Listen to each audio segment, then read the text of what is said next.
നമ്മൾ ഇന്ന് കാണാൻ പോകുന്നത് സൂര്യനാണ്. അതായത് ജാതകത്തിൽ സൂര്യൻ നീചമായി പോയാൽ അച്ഛനുമായിട്ട് പിണക്കമുണ്ടാവും, ഭാഗ്യങ്ങൾ കിട്ടത്തില്ല, വലിയ പഠിക്കാനുള്ള ഭാഗ്യം കിട്ടത്തില്ല. ഇതുപോലെ കുറേ കാര്യങ്ങൾ അതിനകത്തുണ്ട്. ആദ്യത്തിൽ സൂര്യൻ ആരാണെന്ന് വെച്ചാൽ സൂര്യനാണ് അച്ഛൻ. ഈ ലോകത്തിൻ്റെ സൃഷ്ടിയുടെ കർത്താവ്. സൂര്യനെ കൊണ്ട് എല്ലാം സൃഷ്ടിക്കാൻ കഴിയും, പക്ഷെ ആരെയും ജഡ്ജ്മെന്റ് ചെയ്യാൻ കഴിയത്തില്ല. അതുകൊണ്ട് മേടരാശിയിൽ ഉച്ചമായും ജഡ്ജ്മെന്റ് ചെയ്യുന്ന തുലാം രാശിയിൽ നീചമായും പോകും.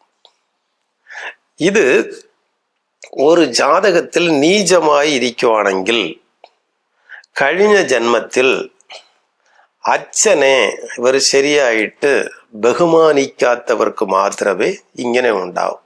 അവസാന കാലത്തിൽ അച്ഛനെ വീട്ടിൽ വെച്ച് നോക്കാതെ അച്ഛനെ പുറത്തെങ്ങാനും ഇറക്കി വിട്ട് അച്ഛന് ആഹാരം കൊടുക്കാതെ അച്ഛൻ്റെ മനസ്സ് വേദനിപ്പിച്ചവർക്കെല്ലാം ഈ ജന്മത്തിൽ സൂര്യൻ നീചമായിരിക്കും. അതുപോലെ ഒരു വീട്ടിൽ അച്ഛനായിരുന്നു കൊണ്ട് ആ വീട്ടിലുള്ള മൂത്ത മകന് എന്തെങ്കിലും പഠിത്തം ശരിക്കും കൊടുക്കാതെ പുത്രന്മാരെ ശരിയാ നോക്കാത്തവർക്കും സൂര്യൻ നീചമായി മാറും.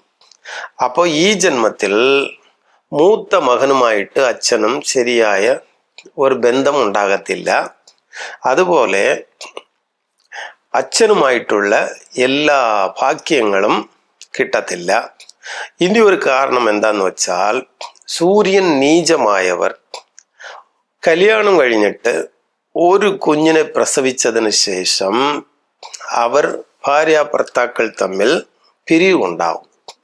അതും ഈ സൂര്യനാണ് കാരണം. ഇത് അല്ലാതെ രാഷ്ട്രീയത്തിൽ വരാനുള്ള എല്ലാ കഴിവും തരുന്നത് സൂര്യനാണ്. ധർമ്മം എന്ന് പറയുന്നത് നിയമങ്ങൾ അനുസരിച്ചുള്ള ധർമ്മങ്ങൾ. ഈ ധർമ്മമെല്ലാം മനുഷ്യർക്ക് തരുന്നത് സൂര്യനാണ്. അതുപോലെ അച്ഛൻ്റെ സ്വഭാവം തരുന്നത്, എല്ലാ മനുഷ്യർക്കും അച്ഛൻ്റെ സ്വഭാവം തരുന്നത് ഈ സൂര്യനാണ്. അതായത് ഒരു കുഞ്ഞിനെ പ്രസവിച്ച് അതിനെ വളർത്താൻ അതിനൊരു പഠിത്തം കൊടുക്കണം, അതിനൊരു ജോലി വാങ്ങിച്ചു കൊടുക്കണം, അതിനെ നല്ല ഉയരത്തിൽ വെക്കണം. ഇതുപോലുള്ള എല്ലാ വിഷയങ്ങളും സൂര്യൻ്റെ ദിശയിൽ സൂര്യൻ കൊടുക്കും, അല്ലെങ്കിൽ സൂര്യൻ്റെ ബുദ്ധിയിൽ കൊടുക്കും, അല്ലെങ്കിൽ അവരുടെ ചുറ്റി നടക്കുന്ന സൂര്യൻ്റെ അധികാരമുള്ള മനുഷ്യർ മൂല്യം കിട്ടും, അല്ലെങ്കിൽ അച്ഛൻ്റെ മൂല്യം കിട്ടും. ഇതെല്ലാം ഇതിൻ്റെ ഒരു കാരണമാണ്.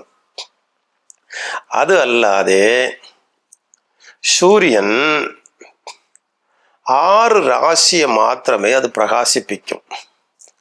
എപ്പോഴും സൂര്യന് ഒരു എതിരുണ്ടാവും. സൂര്യൻ അതിൻ്റെ എതിരാരാണെന്ന് വെച്ചാൽ ചന്ദ്രനാണ്. എപ്പോഴും സൂര്യൻ വിധി കൊണ്ട് പ്രവർത്തിക്കുന്നവനാണ്. ഇതിന് എതിരായിരിക്കുന്നവർ മതിയാണ്, അതായത് ചന്ദ്രൻ. ഈ ചന്ദ്രൻ എപ്പോഴും സൂര്യന് എതിരായി പ്രവർത്തിക്കും, അതായത് മതി കൊണ്ട് പ്രവർത്തിക്കും. ഈ സൂര്യൻ ഒരു കാര്യം കൂടെ അറിയണം, സൂര്യൻ നീചപ്പെട്ടു പോയാൽ അവർ പെട്ടെന്ന് അവരുടെ ഊർജിതം പോവും, അവർ പെട്ടെന്ന് സ്ട്രെങ്ത് ആകത്തില്ല. അത് മനുഷ്യരുടെ ആത്മാവാണ്. അതുകൊണ്ട് അത് നീചമായി പോയാൽ അതിനെ നീചഭംഗം ഉണ്ടാക്കാൻ ഏത് ഗ്രഹത്തിനും കഴിയത്തില്ല. സൂര്യൻ നീചമായാൽ ഏത് ഗ്രഹത്തിനും നീചഭംഗം ഉണ്ടാക്കുവാനുള്ള അർഹത, അതിനുള്ള കഴിവ്, അതിനുള്ള ശക്തി ആർക്കും ഇല്ല.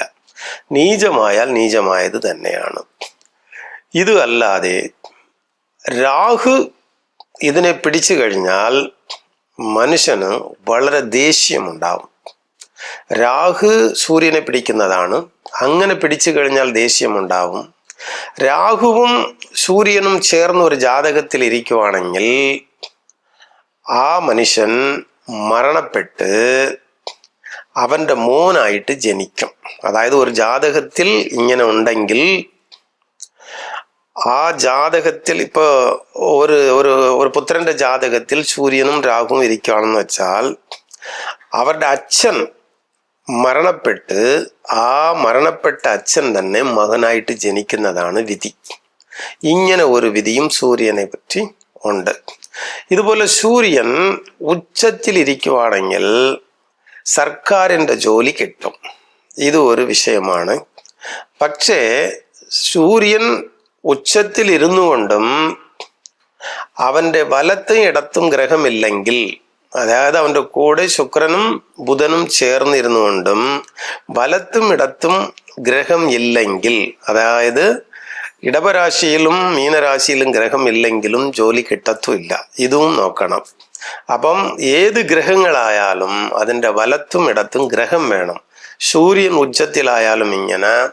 ചിലപ്പോൾ സൂര്യൻ നീചത്തിലാണെന്ന് വെച്ചാൽ അവൻ നീചത്തിലിരിക്കുകയാണ്. അപ്പം കന്നിയിലും വൃശ്ചികത്തിലും ഗ്രഹം ഉണ്ടെങ്കിൽ സൂര്യൻ നീചപ്പെട്ടാലും അവൻ മുഴു നീചമായിട്ടില്ല. അവൻ്റെ 2 വശത്തുമുള്ള ഗ്രഹങ്ങൾ അവന് സപ്പോർട്ട് ചെയ്യും. ഒന്ന്. അടുത്ത് എന്താന്ന് വെച്ചാൽ സൂര്യൻ 3, 6, 10, 11 ഇരിക്കുവാണെങ്കിൽ സൂര്യന്റെ ദിശ നന്മ ചെയ്യുന്നതായിരിക്കും. ഇതും മനസ്സിലാക്കണം. ഇത് കഴിഞ്ഞിട്ട് സൂര്യൻ ഏത് രാശിയിൽ വരുന്നുണ്ടോ ആ രാശിയിൽ ഇരിക്കുന്ന എല്ലാ വിഷയങ്ങളും എത്രയും പെട്ടെന്ന് അത് നടക്കും. നമ്മൾ വിചാരിക്കുന്ന വിഷയങ്ങളെല്ലാം എപ്പോൾ നടക്കും എന്ന് വെച്ചാൽ സൂര്യൻ ഏത് രാശിയിൽ വരുന്നുണ്ടോ അപ്പം അത് പെട്ടെന്ന് നടക്കും. സൂര്യൻ ഏത് ഗ്രഹത്തെ ചെന്ന് തൊടുന്നുണ്ടോ ആ തൊടുന്ന ഗ്രഹവും അത് സ്പീഡായിട്ട് അത് നടത്തിത്തരും. ഒരു വിഷയത്തെ സ്പീഡ് ചെയ്യുന്നതെല്ലാം സൂര്യനാണ്.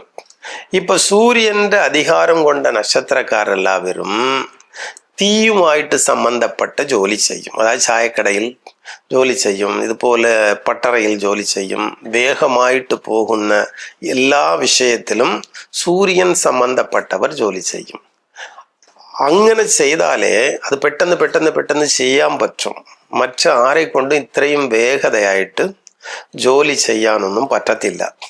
ഇതുപോലെ സൂര്യൻ 4ാമത്തെ വീട്ടിൽ ഇരിക്കുകയാണെന്ന് വെച്ചാൽ, 4ാമത്തെ വീട്ടിൽ സൂര്യൻ ഇരിക്കുകയാണെന്ന് വെച്ചാൽ ആ വീട്ടിൽ എന്തെങ്കിലും തീ പറ്റും. അപ്പം സൂക്ഷിച്ച് എല്ലാവற்றைയും അതിനെ നമ്മൾ വെക്കണം.